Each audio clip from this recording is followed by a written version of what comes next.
I'm delighted to be here today with Ambassador Darci Vetter, former trade negotiator who has experience at both the U.S. Department of Agriculture and U.S. Trade Representative, Shefali Kapadia, who is the senior editor for SupplyChainDive, and Dr. Simon Evenett from University of Galen in Switzerland, and also the founder of GlobalTradeAlert.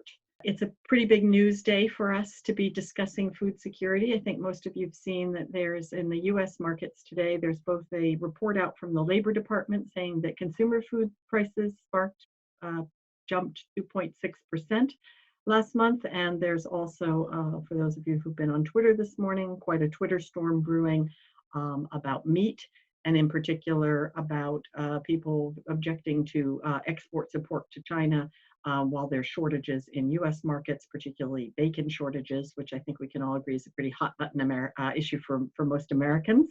But globally, there's some other very interesting issues. We're going to both deal with the local issues in the US supply chain, starting with Ambassador Vetter, and then we're going to dig down into supply chains, the nuts and bolts of supply chains for those of you who need to cover that with Shefali. And finally, we're going to get a global perspective on food export and import restrictions, or actually lack thereof, from Simon. So Ambassador Vetter, let me turn it over to you first. Great. Well, thank you very much, Sunny, and thanks to the National Press Foundation for hosting this. It's a pleasure to be here.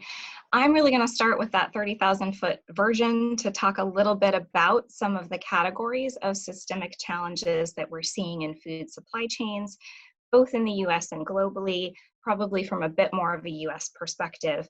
But I'm going to be followed by two real experts who can then dig into that with Shefali and Simon, who can focus on specific supply chain issues and also what's happening more precisely with policies at borders around movements of food. Frankly, it can be really hard for people to reconcile these images that they're seeing of surplus on one side and scarcity on the other happening, at the same time. And we've been seeing a lot of those over the past several weeks. Again, you see people lining up for donations from food banks. You see empty grocery store shelves, shortages of meat, milk, and eggs, other staples. At the same time, you're seeing farmers who are dumping milk, plowing under fields of onions or squash, and most recently reports of having to euthanize hogs, which is always a hard story to read. Some of you have already done some great reporting on what those mismatches look like in our food supply chains, but I'm going to go over a few of those categories really quickly to talk about how those dots maybe aren't connecting and causing some of these problems. But I do want to keep a couple of things in mind. First of all, this is not overall a problem of supply. There are sufficient calories available in our food supply system. There is a large variety of food still available within the US market and even largely globally. What we see primarily is a logistical challenge and a failure of particular markets to line up to get food supplies precisely to the point of demand. You saw stories this morning that Sunny has referred to increases in consumer prices. Part of that is as a result of those localized markets not matching up and having sufficient supplies available at retail level.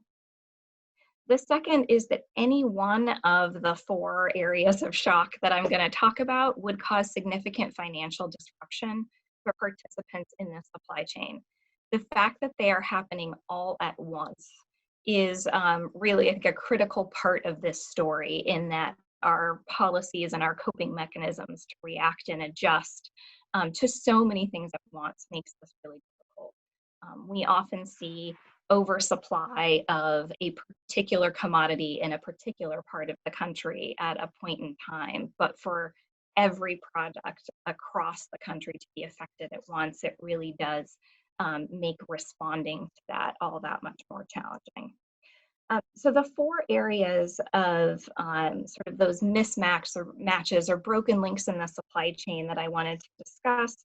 The first is the severe disruption of transport and transport networks to move our food.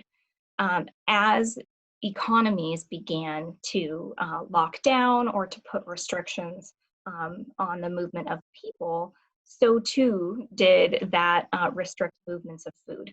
FAO notes that 1 of every 5 calories consumed in the world crosses a border. So 20% of our food moves internationally. And that's a 50% increase in trade in food from just 20 years ago. So almost all countries, whether you're export or import dependent, are probably both importers and exporters of food. And most of our diets are in some way global.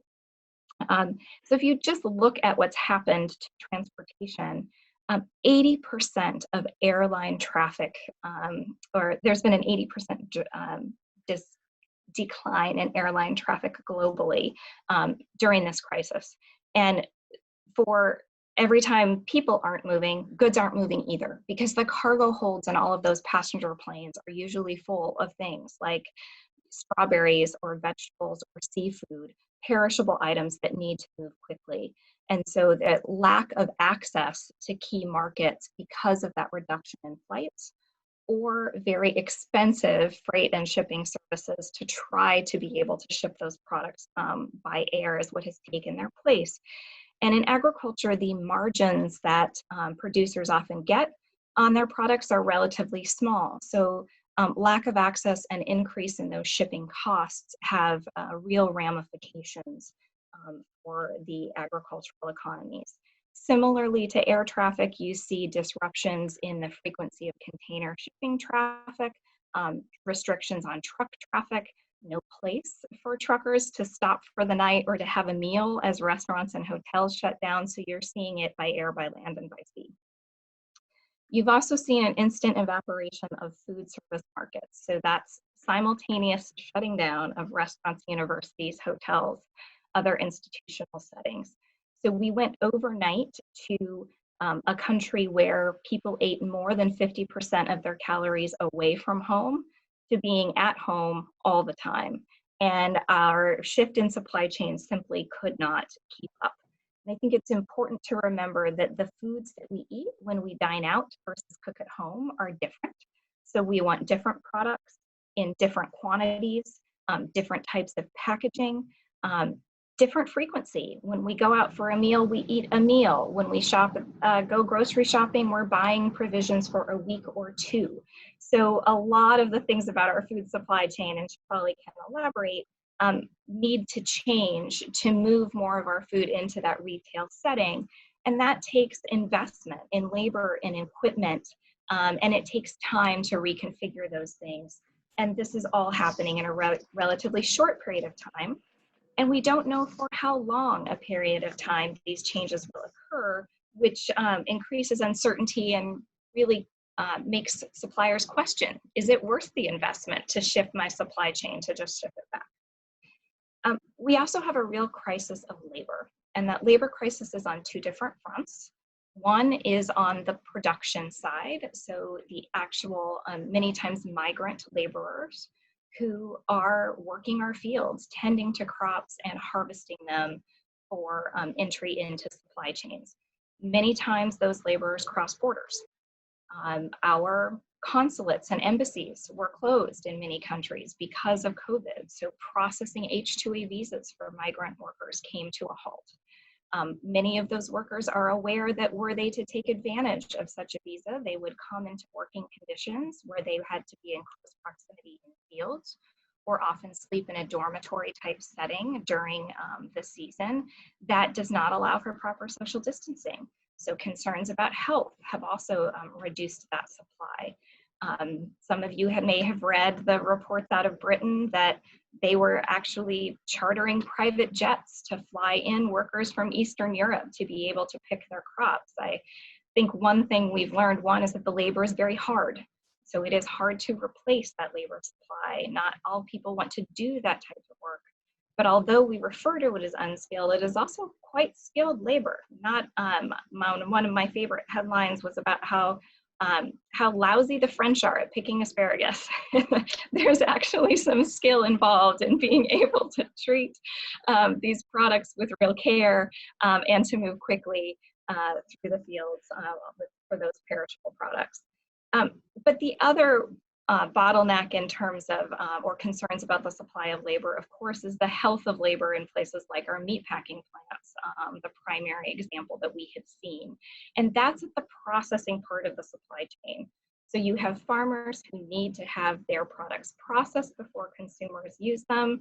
Once processed, of course, it goes out to consumers. When that middle part doesn't work because workers are unable to do their jobs, are getting sick, farmers see their prices decline because they have, again, no market for their hogs, for their chickens, for their cattle, and consumers see prices rise because there's less product coming through the pipeline. And I think we've seen stories not just about the price rising and the volume being lower, but the variety of product also decreasing as we have to make some adjustments to the type of processing that we can do.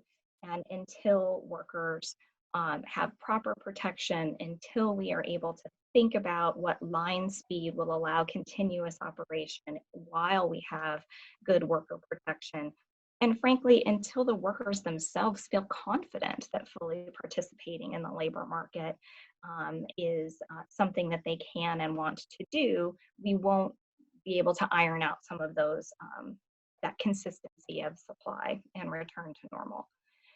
The last issue that I wanted to raise, of course, those were all kind of on the supply and the production side, but the demand side has been hugely impacted by this, and that is just a massive loss of income in the United States and globally. We've seen 30 million people file for unemployment who are concerned about being able to afford their next meal, many of them with few savings to be able to fall back on to continue purchasing food in the same ways that we have. Globally, the number of people that really are on the edge of that loss of employment causing acute hunger is serious cause for concern. And something that we need to watch. So direct food assistance will need to be part of the COVID response everywhere. And that can happen in a couple of ways, by trying to redirect some of the food that was going into that commercial and food service channel back toward nonprofits and food banks for better distribution.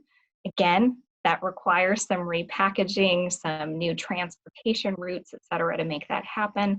But I think more importantly is actually putting money into the hands of consumers so that they can purchase food and pull that food through the whole supply chain, get those supply chains and those markets working again, and give them, again, access and ability to feed their families that way.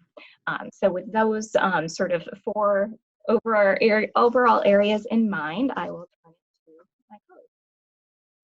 Okay, thank you so much. For those who are joining the call late, we have next up Shefali Kapadia from SupplyChainDive.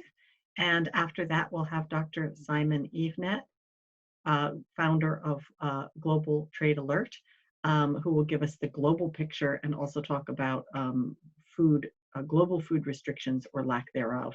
Okay, Shefali, let's turn it over to you. Thanks, Sunny. And just wanted to talk again about kind of the supply chain and some of the levels there that we're seeing the disruption at all of these different parts of the supply chain. And as Darci had mentioned, this isn't a supply issue. There's plenty of food.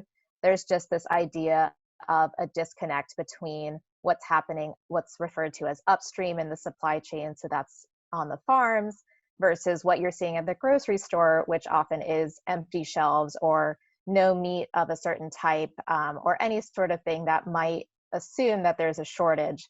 So it's really just this logistical disconnect that's happening.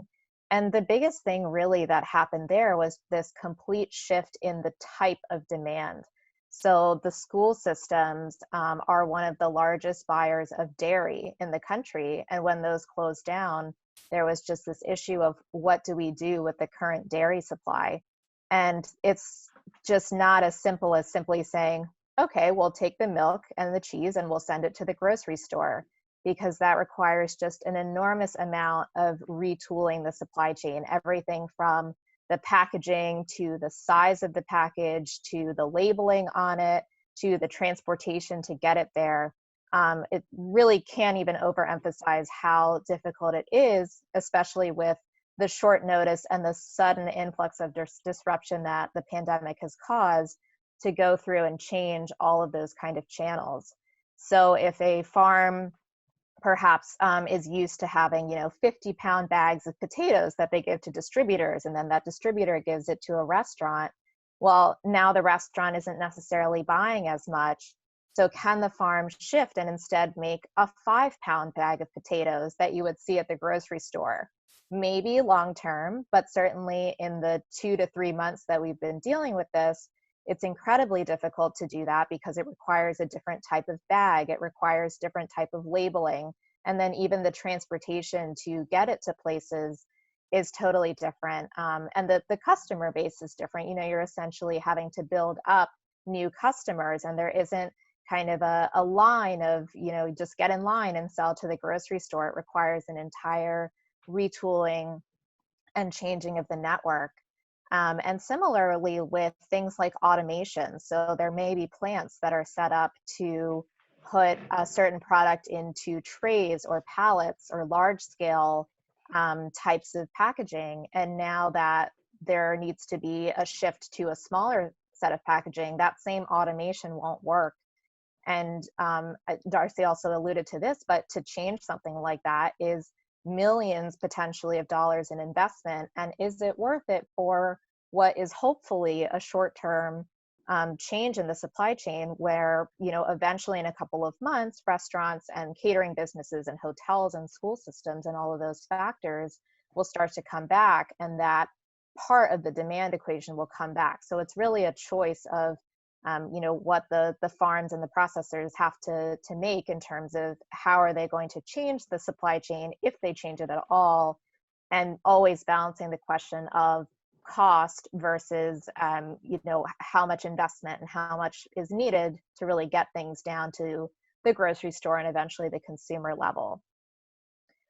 So I wanted to just dig into the different aspects of the supply chain a little bit more. So for the farm level, this is, the big problem is the repackaging things and getting it to that same level.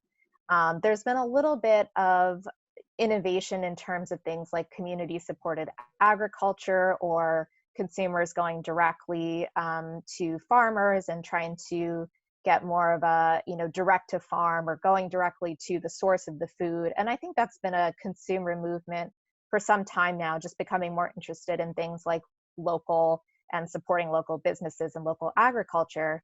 But the same problems apply for farms that, maybe a small segment of their crops went to a direct-to-consumer type of business outlet, but still the majority perhaps went to something like a restaurant or a big industrial business.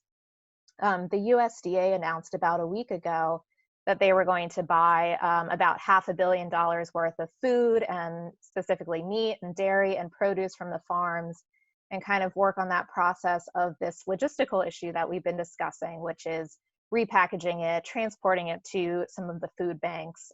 Trump recently tweeted about, that the government would buy $3 billion worth of food from the farmers and support in all that way. So that is we'll see if that starts to alleviate some of the concerns, but that's one way to get this idea of surplus at the top and at the upstream part of the supply chain and translating it into getting back down to consumers. And so kind of the next step in this is the plant and the processing level. And one of the issues here has sort of come up because the large meat producers that you hear of all the time, so Tyson, Smithfield, Cargill, JBS, all of these have really started to dominate the market. And so you have tons and tons of farms, but there's a few processors that own the majority of the market share. And this creates that bottleneck and a choke point because you have tons and tons of farms streamlining into just a few processing plants. And that's why when we hear about these plants that have to shut down or have to reduce operating capacity, while it's like incredibly important for the safety of workers, that does have a decently significant impact on supply, because if you take one piece out of a very consolidated market, you do end up with quite a shortage. So that's kind of some of the reasons why we've seen some of the meat issues in terms of perhaps a certain product is not available at a lot of grocery stores, or there have been some warnings about potential meat shortages or increases in prices. And like the Labor Department said, today there's been some increase in the price of meat. So a lot of that has to do with that choke point essentially at the processor level. And then at the grocery level, and this is the one that is probably closest to home for a lot of us and where we see a lot of these impacts. And it's sort of it's not necessarily a demand issue, because as consumers, we're still buying roughly the same amount of stuff, and we might be consuming a few more snacks than usual, but for the most part, it's demand for food hasn't necessarily changed. But there is this sort of combination of demand and fear almost of when we see that, oh, the chicken section is almost empty, let me buy extra, let me freeze it. Or when the grocery stores have started putting up signs that say, you know, limit 2 per person for things like paper goods. And so that kind of reinforces this idea of panic buying. And one of the reasons for this is that supply chains over time, especially the grocery ones, have sort of they've adopted what's called a just-in-time model. And so this is where you don't have a ton of inventory that's sitting in the back room, or you don't have a lot of stock in the warehouses or the distribution centers, which of course makes sense for things like perishable goods that you don't want or can't have sitting around for a long time. And so that's a model that's evolved over the years because it was found to be the most efficient, the most cost-effective. With that, though, the trade-off is that you're not necessarily as resilient. So if there is a sudden demand uptick, whether it's short-term or not, for a certain product, you don't necessarily have the ability to go right back to the warehouse and get those goods and get them back in stock. So that's why we see a temporary shortage and a temporary delay of some of these aspects. And one thing I want to bring up is what's called the bullwhip effect. And this is something that we see a lot in the grocery stores. So let's say, you know, early March, a lot of the consumers started to see that there were warnings of stay-at-home orders and there might be shortages. And so they went out and bought a lot of canned soup. And then suddenly all the canned soup was, you know, very empty and very sparse in the stores. And so at the consumer level, that's a pretty small, if you kind of think of a curve, it's a very small piece of that curve. But then the grocery store goes back and it tells its distributor, hey, we need more canned soup. And then the distributor goes up the chain and tells the manufacturer, we need more canned soup.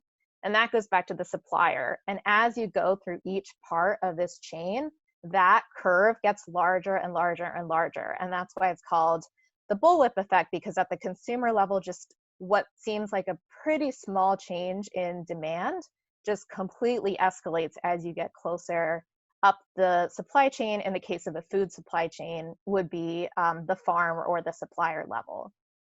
So a couple of factors involved in that. There's things like rationing. So sometimes the manufacturer will put a ration on a certain good that they're realizing is in shortage, and the retailer ends up buying kind of up to that maximum ration. It's a psychological thing of making sure that they have enough of whatever the product may be.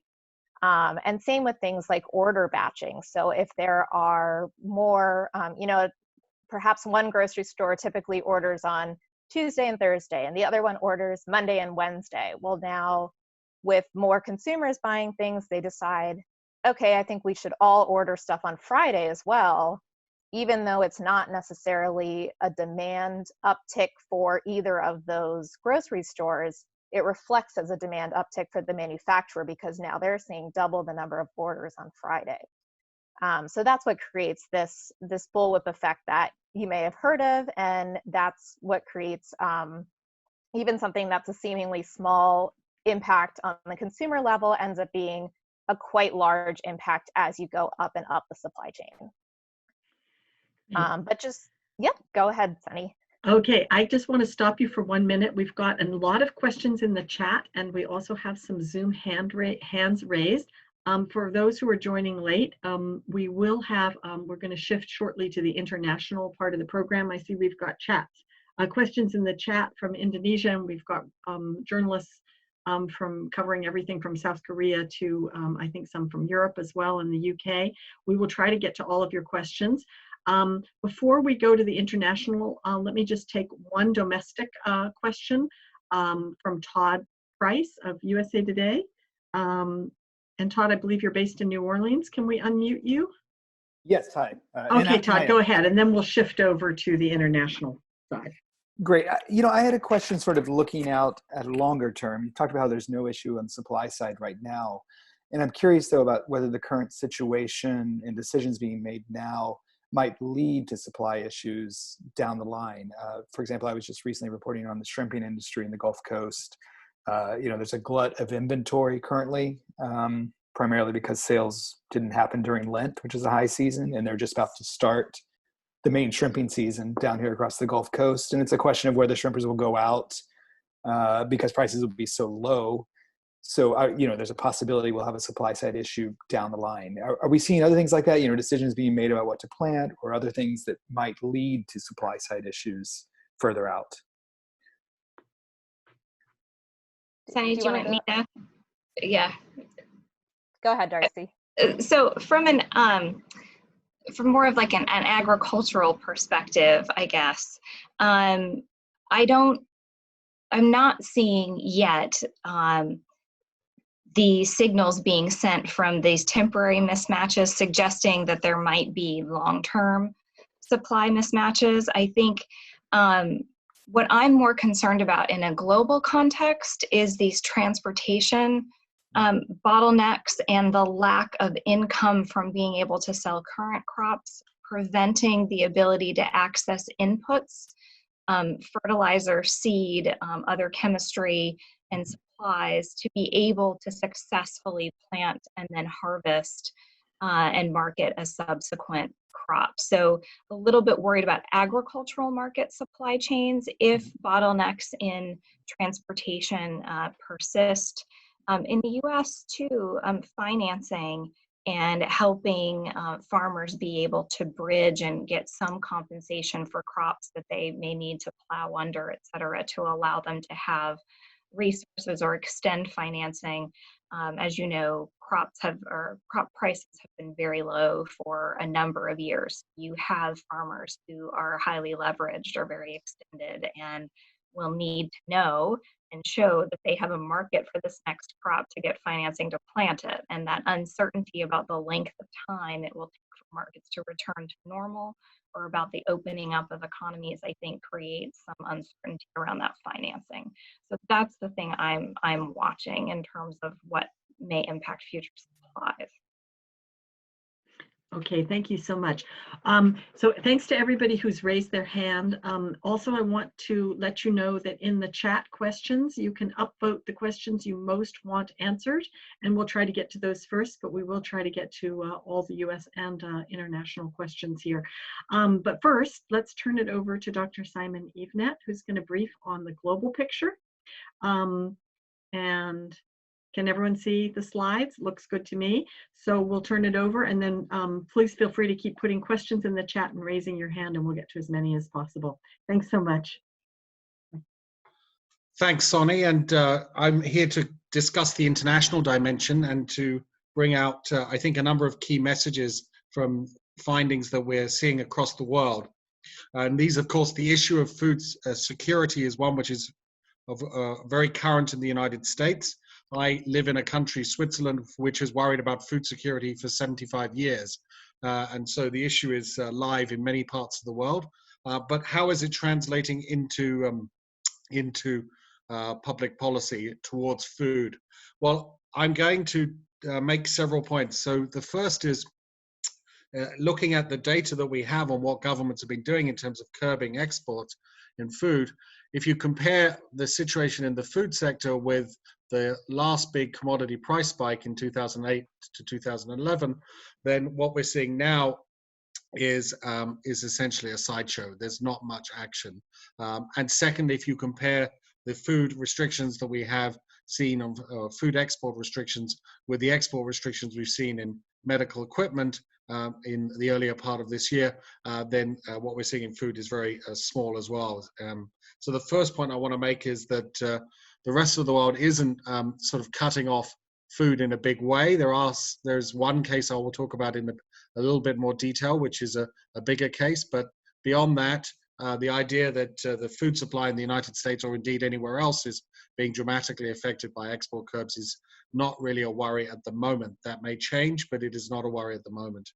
The second thing I want to show you is that, of course, we have domestic supply concerns in the United States with respect to food. And if that situation deteriorates further, then as far as meat supplies are concerned, sourcing from abroad is viable. And I will show you the large number of exporters in the areas, in the different meat categories, to highlight the fact that in many ways, tapping sources from abroad is exactly what you can do if you have domestic supply chain problems. This is subject to the caveat which Darci pointed out, that there are difficulties shipping things these days, but again, that suggests the problem is to fix the international transportation arrangements, not necessarily to turn further inward. There are some key policy implications here, which are really important for the ongoing US debate about globalization. So first here, globalization is actually part of the solution, and it's actually can be leveraged, that is tapping overseas markets to mitigate domestic US supply disruption. And that's a plus. So often we hear occasionally talk about how we're too reliant on foreigners for this, that, and the other. This is a counterpoint. Actually, the fact that we can source from abroad is a major positive. So please bear these findings in mind whenever you hear economic nationalists telling you that only domestic suppliers are reliable and that foreign suppliers can't be trusted. Quite the opposite. At the moment, it seems the foreign suppliers are able to supply much of the world, and it's the domestic suppliers who have a problem. So this, I think I summarized the main findings plus the policy significance. And I think this is important for the audience because there is this broader discussion about whether America should turn inward. And that discussion is, of course, happening elsewhere as well. So first, let me show you the information on the resort to export curbs on food. Just so you have some background here, since 1970, there have been 6 major surges in the prices of commodities, food products. And they tend to trigger countries putting curbs on exports. And the idea is we've got to restrict exports to supply the domestic market. The last big outburst of these export curbs happened in 2008 to 2011. And it was studied extensively. And the findings are universally negative. So the first is these export curbs increase world price volatility of food, and that has big knock-on effects in importing countries, which is bad. But the most important finding of all was that in most countries where they use export curbs, domestic prices of the food concerned did not fall. And that's because normally if there's some disruption at home, that's the dominant factor. The export curb doesn't fix the problem. It doesn't assure domestic supply. So for those of us who've tracked this over the years, when we saw or started hearing about the latest outbursts of outbreak of export curbs, the first reaction was, here we go again. We know this stuff doesn't work. These are all short-term palliatives. The good news is that, relatively speaking, very few countries have actually curbed exports. And I have data here from the initiative which I run, which we jointly produce this data with the World Bank and the European University Institute in Florence. And what we have found as of yesterday is that only 27 countries have implemented some type of export control on food since the beginning of 2020. And I should tell you that many of those countries have now reversed those measures. And the interesting dynamic here is that the moment a government starts saying, we ban the export, say, of rice, the rice farmers get really angry because, after all, they've been cut off from an external market. And no country better exemplifies this than Vietnam, which is a major exporter of rice, where the government overreacted to food scarcity scares, put in place an export ban, and has progressively stepped back from it as it realized that it was unnecessary and it was actually impoverishing their own farmers. So we have then essentially a process of pushback against these export curbs. Just to give you some comparison here, you may think 38 export controls is a lot since the beginning of the year. In medicines and medical products, we've seen 150 such export controls. So this is a much less frequent occurrence. And certainly it's much less frequent than the outburst in 2008 to 2011 in the food sector, where there was well over 100 such controls. So the fact that it hasn't happened up until now doesn't mean it can't happen in the future, but this problem has not spiraled out of control. And that's important because after we started seeing lots of export controls in medicines, there were a number of newspaper articles in April arguing that food is next, and that just hasn't happened yet. Instead, what we are seeing in food as well is actually quite a lot of reform. So countries are actually getting rid of their or lowering barriers to food imports precisely because they want to tap world markets. And that's exactly the option we'll come back to later. So in terms of export curbs on food, so far it's been relatively limited resort. The only big player that has put in place an export curb and kept it there is Russia. And Russia is a big exporter of wheat. It's one of the big players in this market. And here, when the Russians decided to limit their exports of wheat temporarily to 7 million metric tons, the red flags went up because people were worried that this would lead to a spike in the price of wheat. It turns out that just at the time that Russia was doing that, there were also developments in Australia and in the European Union where their exporters were shipping more. So Australia was shipping about 0.3 million metric tons more, and the European Union was shipping 1.5 million metric tons more. So those two changes in Australia and the European Union offset entirely what was happening in Russia, and that's why on the right-hand side here you can see that the price of wheat has not spiked as a result of this export ban by Russia. So the people who track this on a very detailed day-by-day basis are not sounding the alarm here. So what this means is that we are not seeing a generalized phenomenon where foreign suppliers of food to the United States or anywhere are refusing to supply. Quite the opposite. These markets are in principle open. There are indeed concerns about shipping commodities. Darci mentioned those, and that's not to be denied, but that's a problem which needs fixing. It's the problem that doesn't need fixing is the adequacy of food. So overall then, there is no sort of external threat to the US food supply. If there's an internal problem, then of course that needs to be fixed. And we've just heard from Shefali what that might involve. Now, of course, if there is a disruption to US supply, then we have to, then one option is to start sourcing from abroad. Here, and of course the issue arises when the US also exports lots of food. Often a lot of what the US exports is not what the US wants to eat.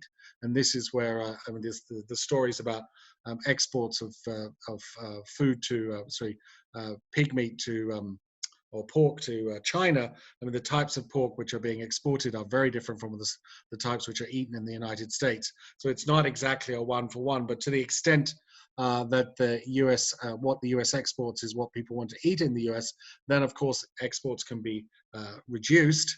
But more importantly, we also have lots of other countries which supplied lots of beef, meat, beef, chicken, and pork.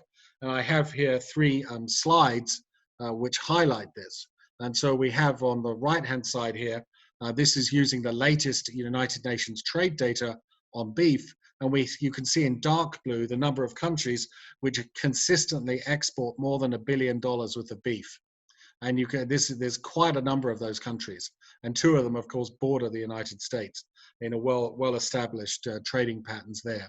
So I want to suggest to you that before the pandemic took off, we had over 40 countries which are major potential exports of beef and therefore major sources of beef for the United States. And so using globalization to help offset domestic supply problems is one option which is on the table. And it's not just a matter of beef. You can see this also in the area of pork and in chicken. and you can see that there are big suppliers, there are large exporters as well there. Now, a really important point to make here is that countries are going through the pandemic at different phases. So, much of East Asia now has gone through the first wave. It's true that parts of Europe are still in trouble, such as the UK, but you also have parts of Europe now which are moving through the other side, and they may soon be able to start contributing to food supplies again.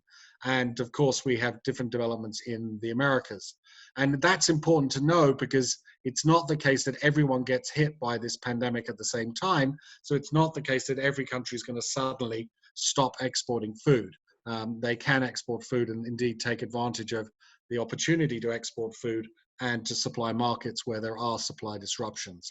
So again, the overall message then is to see the ability to source from abroad, that is being openness to trade or open to trade or globalization, is actually a benefit when your domestic supply chains get into trouble, and can help mitigate the problem. So you should be, the policy recommendation is to leverage globalization, not turn your back on it. And the agricultural food supply chains, I think, really make that point very nicely. Of course, the lesson is broader to other markets, but here I show you the evidence principally in the agricultural food supply chain. So I think Sonny, that's pretty much what I should stop here and then hand it over back to you. Thank you. Okay, well, thank you so much for that presentation. Everyone, these slides will be posted online afterwards, along with a lot of resources and links to some of the articles and the studies that we've been discussing. So just stand by. We'll also be posting the video afterwards. Okay, let me turn it over. We've got a couple of questions online, actually several coming in the chat with a similar theme, which is behavioral changes. And this is interesting because regardless of your point, Dr. Evenett, that globalization is kind of the solution to our problems, there's also a lot of talk about whether we should be changing our behaviors. So two of those questions, one from Patricia Villone, is the broken food supply chain creating an increase in the eat local food market? Are more people buying at local food markets? And there's a similar question, interestingly, coming in from Indonesia, from a reporter in Indonesia, asking, will this be a new normal for food habits or lifestyle in the global world or local community? So is this a short-term disruption where things are going to revert to normal as soon as the pandemic is over? Or do you anticipate that there will be changes in consumers' eating patterns or purchasing patterns or where they buy from, or CSAs, community agricultural organizations, or other different ways of people getting their food going forward? Maybe Ambassador Vetter, can you take that one? Sure, no problem. I think in some ways that remains to be seen. I think these disruptions have made people think more about where their supplies come from. We have seen short-term increases in both direct-to-consumer marketing from farms and suppliers, but also consumers seeking that out, particularly towards the beginning of the COVID crisis. Once supply chains sort of go back to normal, the question about whether what they received meets their lifestyle and their demand and the product they're used to getting, whether they continue to cook at home as much or go back to consuming more outside the home. I think all of those behaviors, whether they're short or long term, remains to be seen a bit. I mean, certainly I've been cooking more than I had. I'm much more probably purchasing more sort of whole unprocessed foods and seeing all the things I can do with it. I think my aspiration would be to continue doing that, whether my lifestyle allows, for the amount of time I'd like to spend in the kitchen. Once I actually have an office to go back to, the pace at which that happens, I think we will see. Perhaps there's a mixture of more buying that locally, but also wanting the variety and the convenience we see from reverting back to more maybe national or larger supply chains. But I think that's a good question and something to keep your eye on, consumer behavior as we open back up. Okay. Now, although Twitter is blowing up about meat today, the journalists on this call are, a couple people are asking about seafood. So let me ask you two seafood questions. One is, what are the long-term, and I'd like to flag for everyone on the call, of course, seafood is very heavily imported in this country. I don't know about other countries. Seafood seems uniquely impacted by the pandemic. What long-term impacts will the seafood industry have to grapple with? We also have a question about restaurants, back to this issue that Shefali, you were raising about where people buy what and whether producers can do it. So most Americans eat seafoods at restaurants. Restaurants have closed, so that reduces demand. And prices for some products, crab or shrimp, have plummeted due to a glut. So as Todd was saying earlier, that makes some fishermen reluctant. They think twice about whether they want to go out to fish. So if restaurants don't open at full capacity for many months, what long-term changes might the seafood industry experience?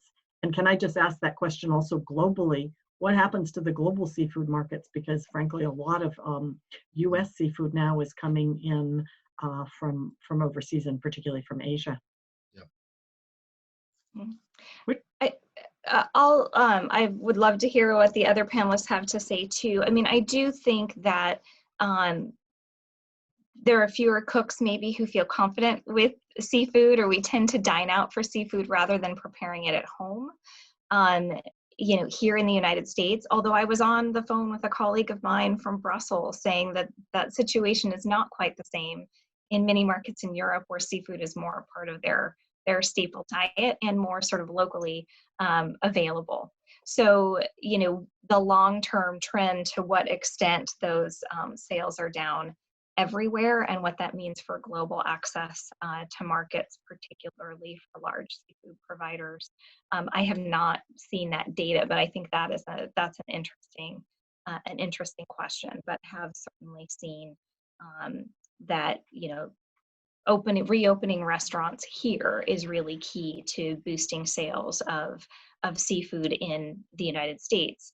I think part of that question is whether consumer packaging, frozen preparations, you know, can we look for other ways to supply that at more of a consumer level over time? But back to Shefali's comments, if you don't know how long the supply chain will be geared toward retail versus restaurants, then will those investments or those adjustments be made? That I think is a key question. How long is seafood looking at this change being implemented? Okay, thank you. Let's see. This is a question about USDA. So Ambassador Vetter, I'm going to throw that one to you. Do the experts see a need to reset USDA's current massive programs to subsidize or promote commodity crops, soybeans, corn? What changes would make the food supply chain function better in the US? And can I also ask, since you were an agricultural negotiator, how is this going to impact on the global market? And since commodities have been a major issue between the US and China, with China agreeing in the last phase to purchase US commodities, and that was supposed to take some of the pressure off, but it doesn't seem to have ameliorated the US-China relationship, quite the reverse. Wow, those are two really big questions. I would say that in general, USDA has a number of programs and policies in place to assist farmers, particularly in times of surplus or in times of disaster, to try and bridge a market disruption. But it has more experience in sort of paying farmers for losses. USDA also administers the SNAP program, and so it has a lot of experience in working with consumers to try and put money in their hands to make sure that they can feed their families. In between, USDA has less experience and authorities in moving in quick and in broad fashion, and it's that in-between pieces where processors have, you know, labor issues, where that commercial supply chain is not working, that they're trying to knit back together. And again, they're trying to do it across pretty much every product that was going into the commercial supply chain. So I was on a program with Deputy Secretary Sensky this morning talking about using something called Section 32 that USDA can use to purchase surpluses and, extra peanuts, put them in the school lunch program if that market is flagging. But it's usually a particular product in a particular region for a period of time, not the full market. And so this farmers to families food box experiment that they are now sort of trying to purchase and link those surplus foods from the commercial sector into the nonprofit and food bank sector, they're having to sort of build that plane while they fly it. And so what I hope we see is a real set of sort of learnings after that about how to redeploy infrastructure. What authorities could they ask for in advance next time, or how might they pre-position funds or partnerships and relationships with the private sector to deliver that, so that should we have another broad shock to the system, we can move more quickly next time. Moving to the phase 1 trade deal. I personally was not ever that enthusiastic about the purchases element of that trade deal and putting so much emphasis on buying certain values or volumes as a sign of a better trade relationship. Certainly with a state-led economy, China could direct those purchases to occur through their state trading enterprises, and it wouldn't necessarily deepen the relationship between US farmers and Chinese consumers. But I think if you look at the high volumes that were included in the phase 1 trade deal, and you look at China's economy right now and what has happened with COVID, I think those purchase levels are unrealistic. And, I think, and would not be emblematic of demand and what it is needed in their economy. I think the growing tension between the US and China also makes those purchases more difficult to attain. I think you've seen a growing narrative coming out of the United States that blaming China for whether it's for the virus itself or for these trade tensions may be a theme up until Election Day. I don't think it is in the interest of the US or China for that phase 1 deal to fall apart, that they may both take corrective action or China may make some strategic purchases to keep the deal on track. But in fact, there's nothing in the deal that requires China to make particular purchases by a particular time, and so they won't be out of compliance with that deal until into next year. So I don't think we are likely to hit the levels that were originally outlined. I do think you may see some strategic purchases throughout the year to keep the deal at least alive or on track. But I think there are China is still an important part of our agricultural economy. I'm just not sure that purchases against the phase 1 deal is the best litmus test of that relationship. Okay, thank you so much. So everybody who is on the line, we will try to get to all of your questions. I'm going to give priority to reporters on deadline. So if anybody is on deadline, raise your hand, please now. I have an interesting question here from Jackie Fatka on back to meat. Do you think this crisis in the meat supply chain does support the idea of breaking up some of the consolidation that has occurred with the Big Four? Will we see more investments in local processors or smaller meat processors? I can take that one. Okay, thank you, Shefali. Yeah. So I think it definitely supports the argument for it in the sense that we have all of these farms channeling into a very small portion of meat processing plants. And that's what creates that bottleneck, especially if any of those are closed down or not operating at full capacity. Reality, I don't know if that will actually happen just because these big producers have such a large portion of the market share. And in many cases, they have what's referred to as a vertically integrated supply chain. So they own a lot of pieces of the supply chain. So they have exclusive deals with the farmers They may even have them with the distributors. And so because they sort of have this entire control over that chain, it makes it very difficult for a local or a small processor to kind of break into the market.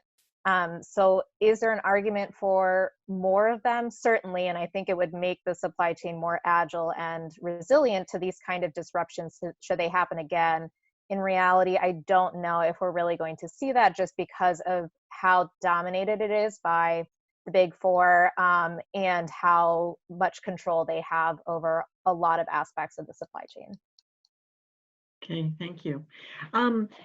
We have another question back to the labor issue. And if we have any French journalists on the line that would like to dispute their bad reputation as asparagus pickers, you can weigh in now. But meanwhile, here's a question about those who are currently unemployed. Is there any effort to see if people who are currently unemployed could work where there are currently labor shortages, or is that not feasible? Either. There have certainly been efforts in a number of countries to invite those who have been recently unemployed to work in agriculture. That headline about the asparagus pickers was in part in response to efforts to do that, and relatively few people have shown up. And I think that, if I remember correctly, that article stated that people didn't make it till noon. It's backbreaking work. And for people who've not done it before, it's also slow work that's often paid at a piece rate. And so being able to make a wage at that labor depends on practice and understanding how to do it quickly and well. So, quickly shifting to people who are unfamiliar with that agricultural setting, being able to do that work has not been very effective. I know Canada, there was some discussion of using students whose internships and other opportunities will likely be canceled this summer with the economic downturn to work in the fields.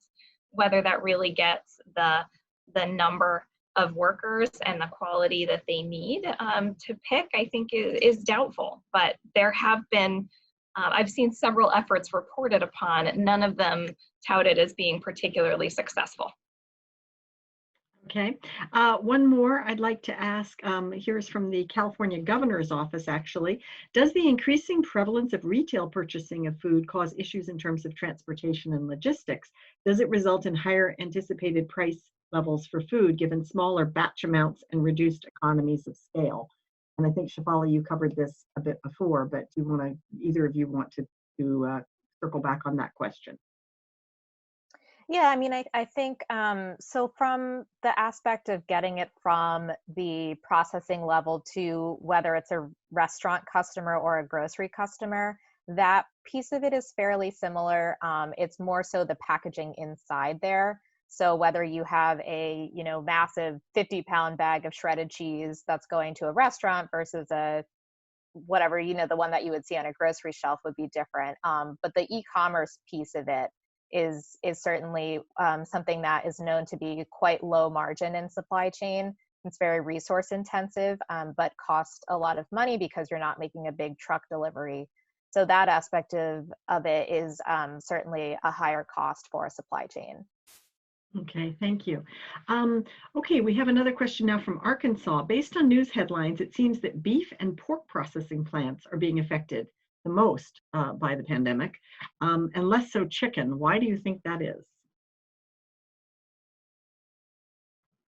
I would have to go back and look actually at the numbers of plants. There are, I know, some maps of plant closures. Certainly some of the most reported on closures have been on the pork side, as well as a couple of beef plants. But it may be physically the operation of those plants. And I think one of the things that the industry and USDA and OSHA and others are trying to get a handle on is how the proximity and the physical layout of those occupations might contribute to spread of the virus. I think it's important to remind folks here that this is not a foodborne pathogen, and so this is not a food safety question, it's safety of the workers, and how the virus spreads in communal areas, in the way that they walk into, they stand, they move through the plant, and a better understanding of that. So I would want to go back and look at that data again and actually see numbers in types of plants to compare fully beef versus pork versus chicken. But each of those processing lines are going to be designed differently for how you would process that animal. And that's a place that I would look for how that might affect transmission. Okay. Well, we're coming toward the end of our program here. We will stay on a little bit longer for those who want to ask questions, but I'd like to ask a last question for each of you on behalf of the journalists on this call. What are the big stories that you see coming up next? What should journalists be focusing on, and what should editors be thinking about going forward in the next week, month, 3 months? What's on the horizon? Ambassador Vetter, you want to go first? Sure. You know, I think you've mentioned this already, and certainly Simon touched on it, but I think these calls for sort of nationalism or bringing the food supply home, I've seen a real uptick in reporting suggesting that where there are shortages on shelves, we should prevent exports, or where you've seen surplus at the beginning of that supply chain, preventing imports. I think it's really important to remember that in the United States, we are one of the biggest food exporters, but also one of the biggest food importers in the world, and that we are also a very big country. So serving markets in Texas may be easier to do from Mexico than from Maine, that we have transportation networks, that we have supply chain relationships that can move just as easily across borders to Canada and Mexico as they can across the United States. And so most efficiently providing access and variety for consumers, as well as opportunities to sell products to farmers might be across borders. And so I would watch some of that language. I know we saw some reporting today about sending product to China, wanting to stop saying we should not be feeding pork to China. I think if you look at what pork is and the variety of product that comes from those animals, the products that we send to China are often things that Americans don't eat or prepare. And so it's not a zero-sum game to participate in international commerce or to feed the US population. It's a much more nuanced argument than that. Okay. Shefali, how about you? What should editors and reporters be looking for? I think in the short term, there is going to be sort of an interesting situation with storage, specifically cold storage, and where farmers or processors or whoever it may be is going to store a lot of the goods. And that's especially going to be kind of this time factor of how long does it take the restaurant supply chains to kind of ramp back up and start moving again, and how does that affect what's in storage and how it may be able to move. So I would say in the short term, that's something to look at. And then longer term, I think this idea of automation from a business perspective is going to be something to watch. So with, we were talking about on this call earlier about the worker safety aspects and making sure that in a plant, workers are staged far apart, that they have the right cleaning protocols, that they have the PPE that they may need, but also what effect does automation have in something like that of can you spread people farther apart, but have an autonomous robot moving things back and forth, or can you have one piece of the, cleaning process automated so that workers don't have to stand there over an assembly line in close proximity, or even that they don't have to have so many shifts and don't have to be coming into work. So I'll be curious to see kind of long-term how those investments in automation play out from a safety perspective as well as an efficiency perspective. Okay, thank you. Simon? Okay, so I think one thing I would be tracking is just how quickly do these supply chains, which have been disrupted, reconfigure and start working again? Because there's a lot of talk about, okay, they are disrupted now, but what we have seen from lots of supply chain disruptions, whether it was the earthquakes eastern Japan, the flooding in the valleys in Thailand, which disrupted the entire electronics supply chains and the auto supply chains, the private sector reacts really fast to this. And so there may appear to be a drama now, but will there be a drama 1 or 2 months from now? We will see. So I think the time to adjust is really important, because that will determine the lessons which get drawn from this episode. And of course, one of those lessons is exactly what Ambassador Vetter said about questions of self-reliance. To what extent can we do we have to do all these supply chains at home, et cetera, et cetera. A second point has already been made about automation. I think automation is going to be important, not just inside these food processing plants. To what extent will people be displaced? There's another dimension, and something else I would recommend journalists watch very carefully, and that is the cross-border movement of seasonal workers for picking products, because that will be, I suspect, a problem in the United States. It will be a huge problem in Europe, where there's so many Western European countries rely on hundreds of thousands of seasonal workers to come over. So you may end up having images in the summer of rotting food in fields. And that will be a big issue to watch. And then the last thing to watch is, let's see if there is this big uptick in food export curbs. So far, we haven't seen them, but that doesn't mean it couldn't get worse. So that's a thing to watch as well, to see if there are developments in that regard. And if there are, then you can bet your life the economic nationalists will turn around and say, this is why we have to rely only on domestic sources. And that takes us back to other points which have been made here, which is that there are huge benefits to international trade, not least of which is the variety of our food consumption as well.